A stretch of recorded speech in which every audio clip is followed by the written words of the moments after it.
Hello everyone, welcome to Himanshu Ranjan classes.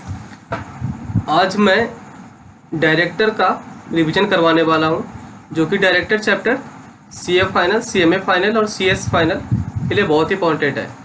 और ये director chapter CMA inter में भी इसका कुछ पोर्शन है, तो इन लोगों के लिए भी इंपॉर्टेंट है।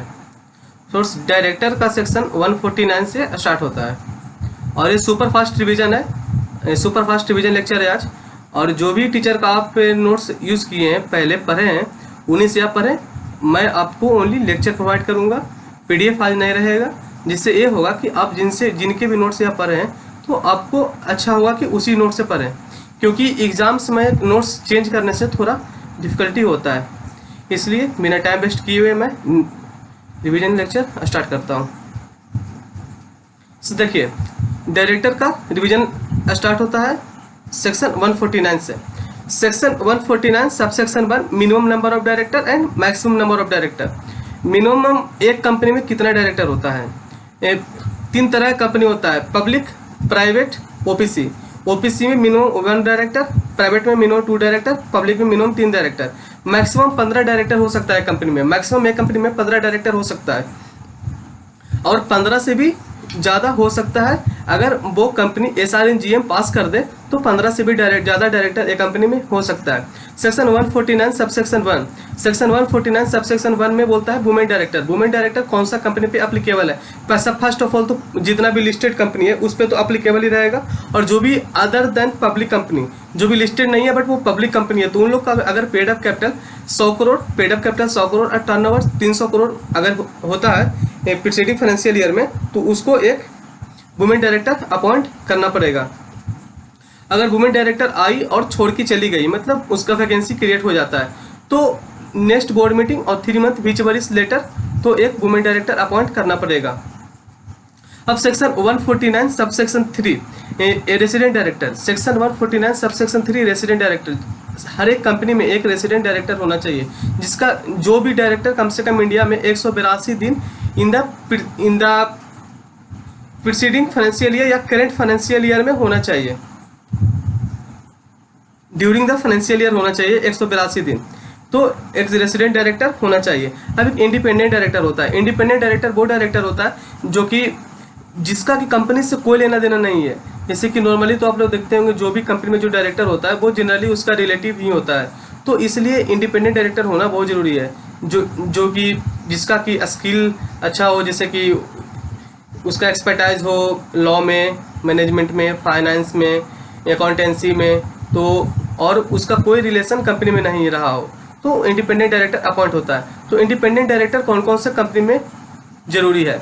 जो भी लिस्टेड कंपनी है, लिस्टेड कंपनी में 1/3 number of director independent director होगा, और जो other than listed company means public company है मगर वो लिस्टेड नहीं है, तो उन लोग का 10, 50, 100, 10 मतलब paid up share capital, 50 loan borrowing debenture and 100 turnover अगर किसी कंपनी का होता है, तो एक मिनिमम 2 इंडिपेंडेंट डायरेक्टर होना चाहिए। बट लिस्टेड में 1/3 number of director shall be independent director. अब चलिए, बोलता है कि जो भी इंडिपेंडेंट डायरेक्टर एक कंपनी में अपॉइंट होगा उसको डिक्लेरेशन देना पड़ेगा कि मैं इंडिपेंडेंट हूँ। तो वो कब डिक्लेरेशन देगा कि मैं इंडिपेंडेंट हूँ? जिस दिन वो अपॉइंट होगा कंपनी में, उस दिन का फर्स्ट जनरल मीटिंग वो डिक्लेरेशन करेगा कि मैं इंडिपेंडेंट हूँ। फिर हर साल का पहला जनरल मीटिंग में वो बताएगा कि मैं इंडिपेंडेंट हूँ। जब भी उसका स्टेटस चेंज होगा तभी वो बताएगा कि मैं इंडिपेंडेंट हूँ। तो हर एक इंडिपेंडेंट डायरेक्टर को 3 बार बताना पड़ेगा कि मैं इंडिपेंडेंट हूँ। जैसे एक इंडिपेंडेंट डायरेक्टर जो एक कंपनी में अपॉइंट होता है, तो अपॉइंट जनरली वो 5 साल के लिए होता है। इंडिपेंडेंट डायरेक्टर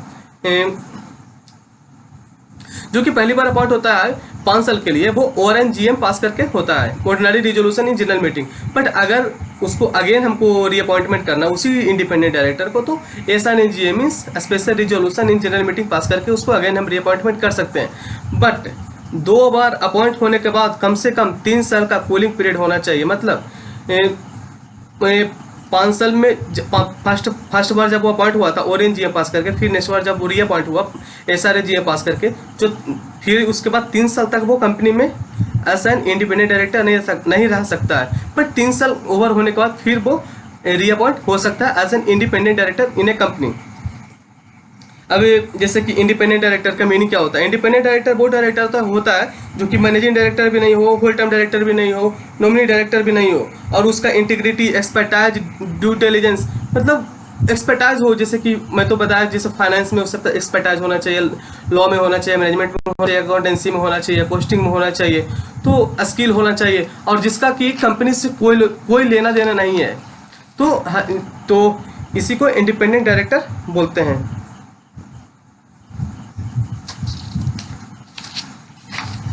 सेक्शन 149 ओवर हो गया। हम लोग सेक्शन 150 में आते हैं। सेक्शन 150 बोलता है कि जो भी इंडिपेंडेंट डायरेक्टर हम लोग जो अपॉइंट किए, वो इंडिपेंडेंट डायरेक्टर कहाँ से मिलेगा? जो भी इंडिपेंडेंट डायरेक्टर है वो इंडिपेंडेंट डायरेक्टर कहाँ से मिलेगा? इंडिपेंडेंट डायरेक्टर जो भी एक सेंट्रल गवर्नमेंट का एक डाटा बैंक है जिसमें कि जो भी लोग को डायरेक्टर बनना होता है वो अपना पूरा डिटेल डाटा बैंक में सबमिट कर देते हैं। 22 रुपीज़ लगता है हर एक पर्सन जो भी इंडिपेंडेंट डायरेक्टर बनना चाहते हैं, वो डिटेल भरने के लिए 22 रुपीज़ लगता है, और कंपनी को 90 रुपीज़ लगता है। तो जैसे कि डिटेल हो गया, अपना नाम बताएगा, उसका डेट ऑफ बर्थ बताएगा, पेरेंट्स का नाम मतलब फादर्स नेम बताएगा, उसका ऑक्यूपेशन बताएगा, उसका नेशनलिटी बताएगा, उसका सेक्स बताएगा, और फिर उसका जेंडर बताएगा, और फिर वो कहाँ से बिलोंग करता है, उसका डायरेक्टर आइडेंटिफिकेशन नंबर बताएगा। तो सब डिटेल वो डाटाबेस में मेंटेन करेगा। तो फिर जो भी कंपनी को चाहिए इंडिपेंडेंट डायरेक्टर, वो उस डाटा बैंक से जा कर के अक्वायर करेगा इंडिपेंडेंट डायरेक्टर वहाँ जा कर के।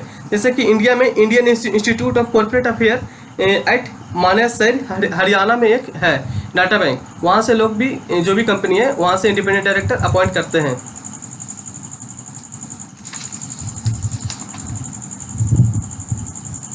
अब सेक्शन 151 में आते हैं। सेक्शन 151 बोलता है small shareholder director. Small shareholder director first of all होता क्या है? स्मॉल शेयर होल्डर डायरेक्टर वो डायरेक्टर होता है जिसका कि नॉमिनल वैल्यू मतलब फेस वैल्यू होता है 20,000 रुपीज़, तो वो स्मॉल शेयर होल्डर डायरेक्टर कहलाता है। तो कौन सा कंपनी में स्मॉल शेयर होल्डर डायरेक्टर होना कंपलसरी है? ये कंडीशन ओनली लिस्टेड कंपनी पे अप्लीकेबल है। जो भी लिस्टेड कंपनी है उसमें कम से कम एक स्मॉल शेयर होल्डर डायरेक्टर होना ही चाहिए। तो स्मॉल शेयर होल्डर डायरेक्टर को अपॉइंट होने का एलिजिबिलिटी क्या है? जैसे कि कोई भी कंपनी मतलब लिस्टेड कंपनी में 1000 स्मॉल शेयर होल्डर डायरेक्टर या 1/10 number of total number of share holder अगर अप्लाई करता है बीच एवर इज लोअर, तो एक स्मॉल शेयर होल्डर डायरेक्टर को अपॉइंट करना कंपलसरी है।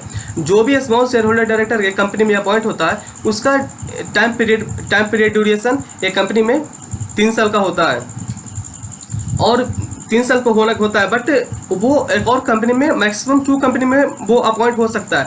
बट वो अगेन दूसरा जो कंपनी में अपॉइंट हुआ है वो कंपनी इस कंपनी जो पहले अपॉइंट है दोनों में कंपीटिंग बिजनेस नहीं होना चाहिए। जैसे कि एक कंपनी रिलायंस जियो में अपॉइंटेड है, वो अगर अगेन एयरटेल में अपॉइंट होना चाहता है तो वो अपॉइंट नहीं हो सकता, क्योंकि दोनों एक कंपीटिंग बिजनेस है। तो फिर बोलता है कि जो स्मॉल शेयर होल्डर डायरेक्टर है वो इंडिपेंडेंट डायरेक्टर होता है। तो जो भी small shareholder director appoint होता है कंपनी में, वो अपॉइंट कौन करता है? तो जो भी स्मॉल शेयर होल्डर जितने भी एक कंपनी में हैं, तो उन्हीं लोग अपना मेजोरिटी मतलब अगर 100 स्मॉल शेयर होल्डर डायरेक्टर हैं तो अगर 50 स्मॉल शेयर होल्डर बोल दिए कि मुझे ए स्मॉल शेयर होल्डर चाहिए, तो वो जीत जाता है।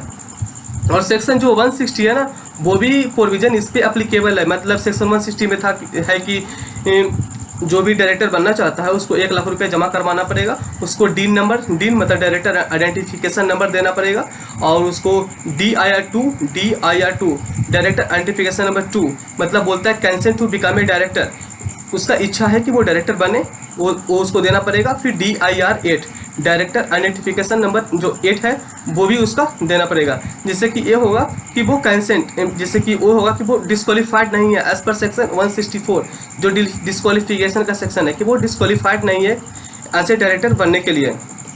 ये हो गया स्मॉल शेयर होल्डर डायरेक्टर। फिर जो स्मॉल शेयर होल्डर डायरेक्टर एक कंपनी में अपॉइंट हुआ तो वो अगेन उस कंपनी में ऐसे small shareholder director appoint नहीं हो सकता है, बट वो अगेन कुछ ना कुछ अदर कैपेसिटी में अपॉइंट हो सकता है, मगर 3 साल का कूलिंग पीरियड होने के बाद ही वो अपॉइंट हो सकता है उसी कंपनी में। ये तो स्मॉल शेयर होल्डर डायरेक्टर खत्म हो गया। हम लोग सेक्शन 152 में आते हैं।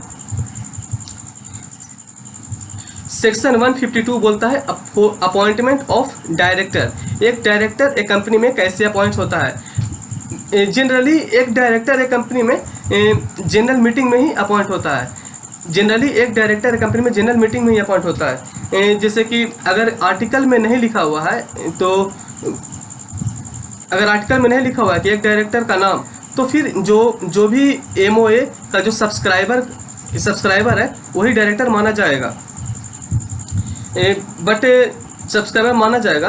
बट जनरली तो जनरल मीटिंग में अपॉइंट होता है जो भी मेजोरिटी मतलब ORGM पास करके, तो फिर जो डायरेक्टर अपॉइंट होगा उसको DIR2 मतलब डिक्लेरेशन देना पड़ेगा। ऐसे कैंसेंट मतलब वो कि हाँ उसका इच्छा है डायरेक्टर बनने का। फिर DIR8 देना पड़ेगा, declaration that he has not disqualified to become a director.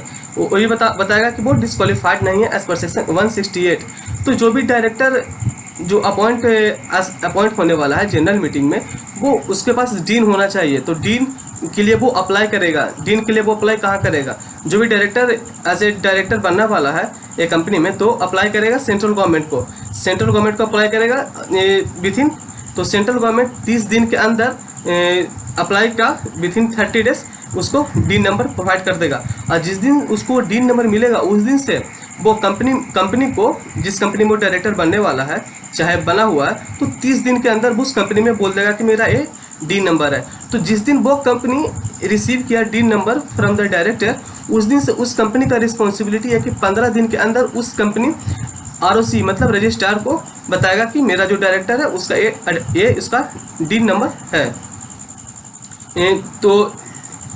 तो जो भी डायरेक्टर था उसको जो डी नंबर मिला था सेंट्रल गवर्नमेंट के तरफ से, तो जो कंपनी को दिया था वो DIR3B में दिया था। और जो कंपनी ROC मतलब रजिस्ट्रार को दिया वो DIR3C में दिया था। और जो भी डायरेक्टर डीन के लिए अप्लाई करते हैं सेंट्रल गवर्नमेंट को, वो DIR3 में अप्लाई करते हैं। ये फॉर्म नेम है DIR3, DIR3B, DIR3C।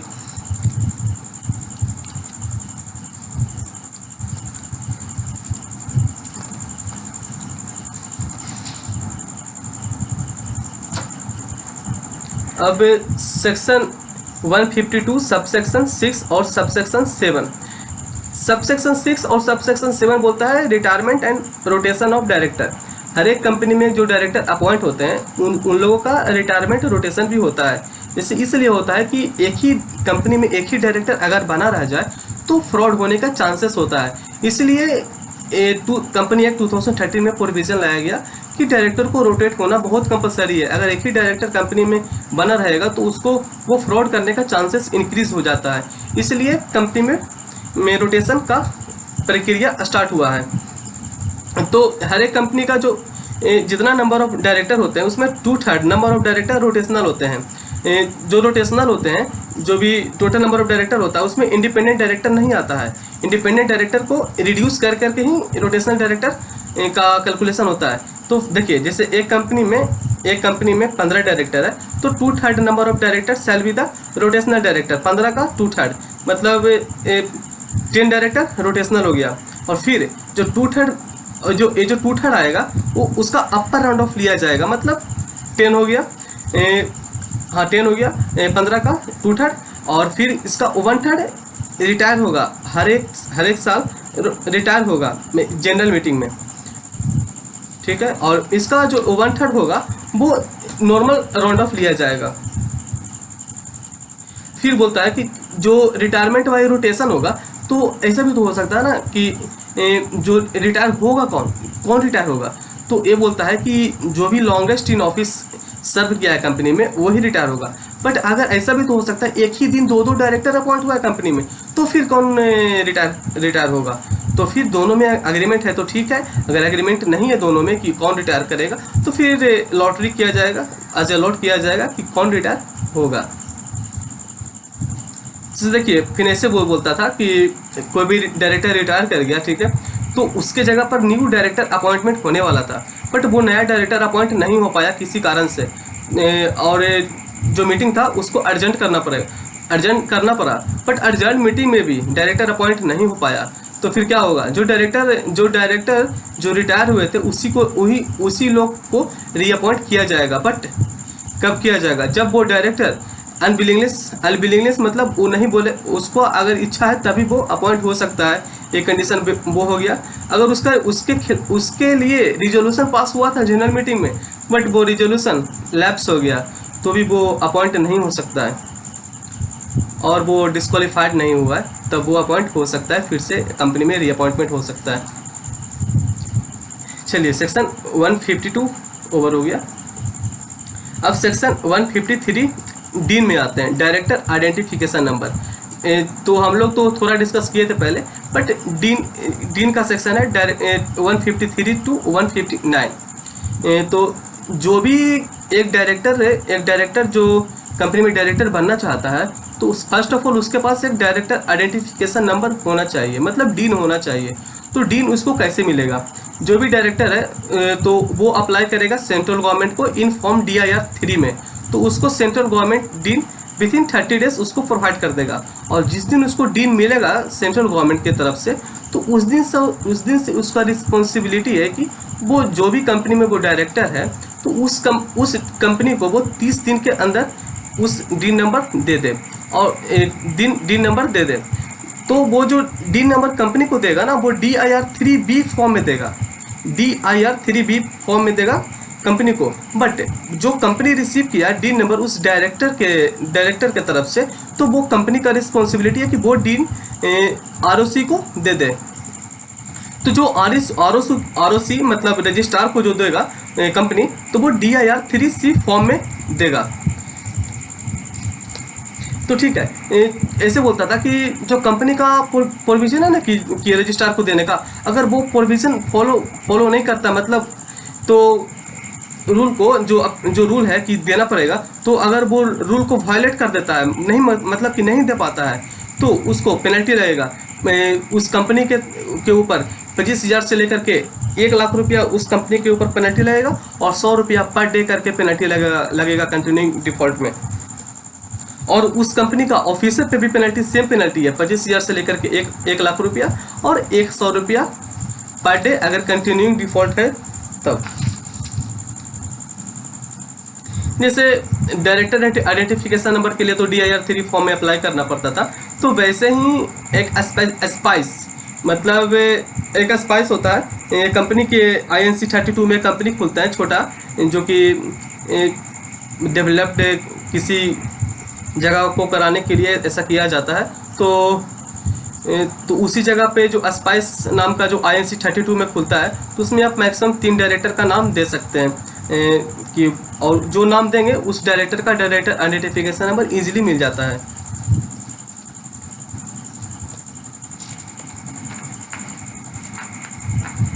रूल 11 में दिया हुआ है कि डायरेक्टर आइडेंटिफिकेशन नंबर कैसे कैंसिल होता है। जैसे कि कब कैंसिल हो सकता है एक डीन नंबर कब कैंसिल हो सकता है। एक डीन नंबर जैसे कि वो पर्सन ही इंसॉल्वेंट हो गया, इंसॉल्वेंट हो गया, चाहे उस पर्सन का डेथ हो गया, चाहे वो जो डीन लिया था वो डुप्लीकेटेड था, तो भी वो डीन कैंसिल हो सकता है। चाहे ऐसा भी हो सकता है वो पर्सन अब डायरेक्टर बनना नहीं चाहता है और वो अपना डीन सरेंडर कर दे सेंट्रल गवर्नमेंट को इन DIR 5 फॉर्म में, तो भी वो डीन कैंसिल हो सकता है। जैसे देखिए कभी कभी ऐसा भी होता है, कोई एक लड़की है, उसका शादी हो गया, तो जनरली लड़की लोग अपना सरनेम चेंज करती है। तो जो सरनेम चेंज होता है, तो उसका पहले नाम कुछ और था, उसका अब नाम कुछ और हो गया है। तो पहले तो जब वो डायरेक्टर बनी थी, तो DIR 3 फॉर्म में वो अप्लाई की थी सेंट्रल गवर्नमेंट को फॉर द डीन नंबर। तो फिर जब उसका नेम चेंज हो गया, मतलब उसका सरनेम चेंज हो गया, तो DIR 6 फॉर्म अप्लाई करेगी अगेन सेंट्रल गवर्नमेंट को, जिससे कि वो मॉडिफाइड उसका डीन नंबर मिलेगा। तो उस दिन से उसका रिस्पॉन्सिबिलिटी है कि वो 15 दिन के अंदर जिस कंपनी में वो डायरेक्टर है उस कंपनी को 15 दिन के अंदर इन्फॉर्म कर दे कि मेरा ये DIN नंबर है।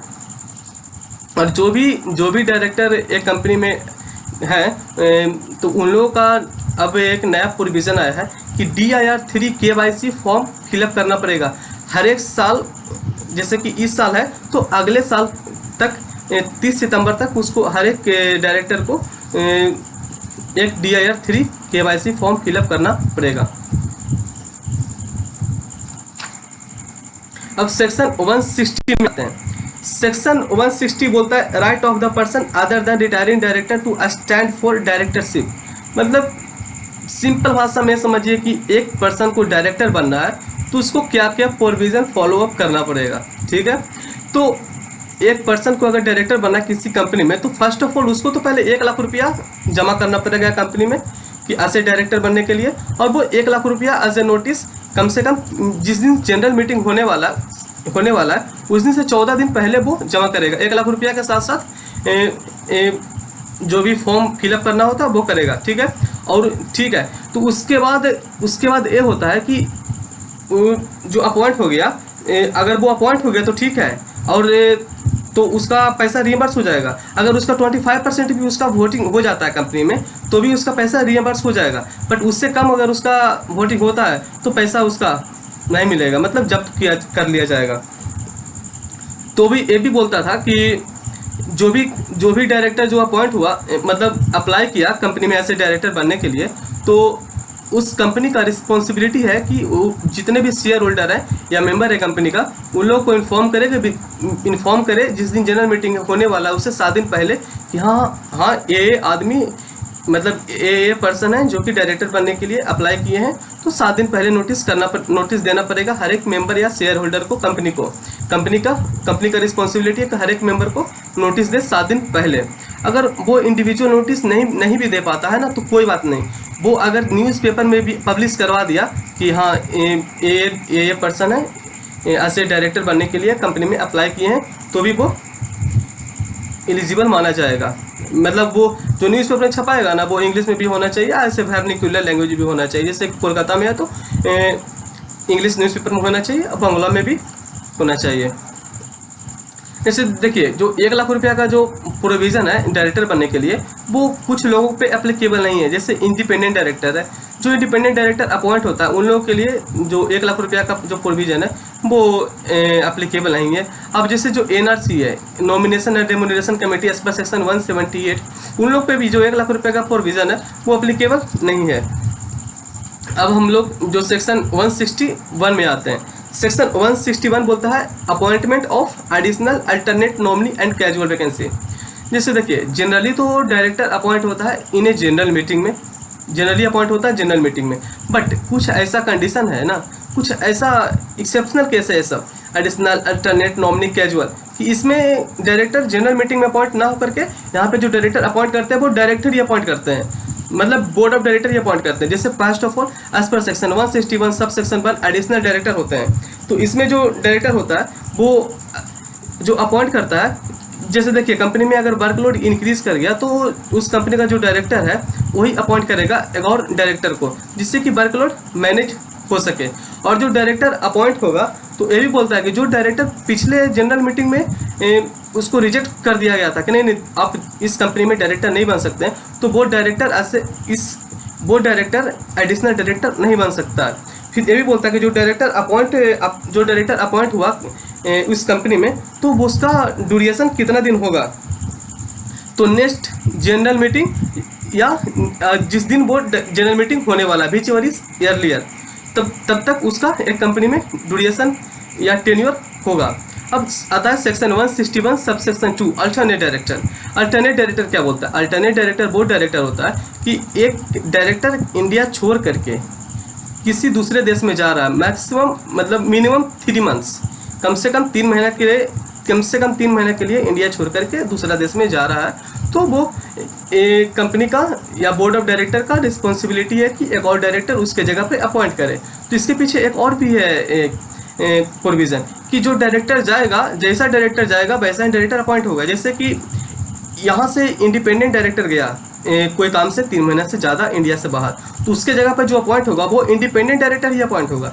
और अगर इंडिया से वुमेन डायरेक्टर इंडिया से बाहर गई तो उसके जगह पर जो अपॉइंट होगा इंडिया में, तो वुमेन डायरेक्टर ही अपॉइंट होगी। और ये भी बोलता है कि जो डायरेक्टर यहाँ इंडिया से बाहर गया तो वो लोग अपॉइंट नहीं करेगा। ऐसा नहीं है कि वो लोग जिसको बोलेगा वो अपॉइंट होगा। ये यहाँ का जो BOD बोर्ड ऑफ डायरेक्टर है वो जिसको चाहेगा उसी को सिर्फ अपॉइंट कर सकता है। और ये जो 3 महीने का जो पीरियड है ना वो कंटिन्यूएशन होना चाहिए। ऐसा नहीं कि आज 10 दिन के लिए गया, कल 15 दिन के लिए गया था, सबको अक्यूमुलेट किया जाए, ऐसा नहीं हो सकता। ये जो 3 महीने का जो पीरियड है वो कंटिन्यूस होना चाहिए। अब सेक्शन 161 सबसेक्शन 3 में आते हैं। सेक्शन 161 सबसेक्शन 3 बोलता है कैजुअल वैकेंसी, सेक्शन 161 सबसेक्शन 3 बोलता है नॉमिनी डायरेक्टर। नॉमिनी डायरेक्टर कब अपॉइंट होता है? जैसे कोई भी सेंट्रल गवर्नमेंट है, चाहे स्टेट गवर्नमेंट है, चाहे फाइनेंशियल इंस्टीट्यूशन है, इन लोगों को लगता है कि कंपनी कुछ कर्म कांड कर रहा है तो वो अपने बिहाफ मतलब वो अपने तरफ से एक कंपनी में एक डायरेक्टर अपॉइंट करते हैं कि देख रेख में कि कंपनी अच्छा काम कर रहा है या कि नहीं। तो वो सेक्शन 161 सबसेक्शन 3 नॉमिनी डायरेक्टर हो गया। अब section 161 subsection 4 casual vacancy director होता है। कैजुअल वैकेंसी डायरेक्टर वो डायरेक्टर होता है कि कोई भी डायरेक्टर अगर कंपनी में मर गया, ठीक है, तो उसके जगह पर जो एक और डायरेक्टर अपॉइंट होता है, उसके जगह पर अपॉइंट किया तो वो जो अपॉइंटमेंट करेगा वो board of director he appointment करेगा। एक और डायरेक्टर को जो अपॉइंट करेगा तो उसका जो टेन्योर है वो कब तक होगा? जितना दिन का जो टेन्योर बचा था ओरिजिनल डायरेक्टर का उतना दिन टेन्योर उसको भी मिलेगा, ठीक है। तो फिर ये बोलता है कि जो डायरेक्टर अपॉइंट किया board of director as a casual vacancy director, तो उसका जो नेक्स्ट जनरल मीटिंग होगा कंपनी में उस दिन वो डायरेक्टर को रेक्टिफाई करना पड़ेगा, मतलब जनरल मीटिंग में उसका रेक्टिफिकेशन करवाना पड़ेगा। अब सेक्शन 162 बोलता है कि appointment of director to be voted individually. जो भी डायरेक्टर एक कंपनी में अपॉइंट होता है वो डायरेक्टर को जो वोटिंग है इन जनरल मीटिंग वो इंडिविजुअली होना चाहिए। बट ऐसा भी हो सकता है, जनरली तो इंडिविजुअली होता है, बट ऐसा भी हो सकता है ना कभी कभी कि मीटिंग स्टार्ट होने के पहले ही एनोनिमस डिसोल्यूशन हो जाए। मतलब हुआ कि जितना भी जो डायरेक्टर अपॉइंट होने वाले हैं अगर पूरा जनरल मीटिंग में पूछ लिया जाए कि अगर आप लोगों को लगता है कि एक ही बार वोटिंग लेना चाहिए तो आप लोग बोल दीजिए। तो सब लोग अगर इच्छा है कि ठीक है एक ही बार वोटिंग होना चाहिए तो एक ही बार अपॉइंट हो सकता है, सेक्शन 162 बोलता है।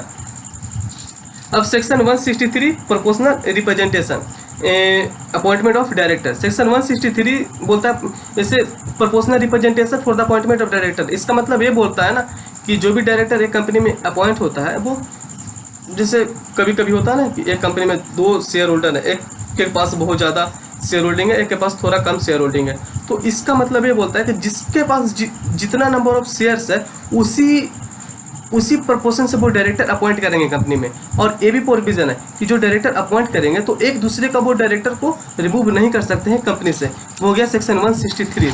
अब सेक्शन 164 बोलता है disqualification for appointment of director. Disqualification मतलब कब कब वो डायरेक्टर डिस्क्वालीफाइड, मतलब ऐसे डायरेक्टर वो उसको रिजाइन करना पड़ेगा कंपनी से। फर्स्ट ऑफ ऑल वो तो अनसॉल्वेंट हो गया तो उसको रिजाइन करना पड़ेगा, अनडिस्चार्ज इंसॉल्वेंट हो गया तो उसको डिस्चार्ज करना पड़ेगा, मतलब कंपनी छोड़ कर जाना पड़ेगा। और अगर वो डायरेक्टर कंपनी से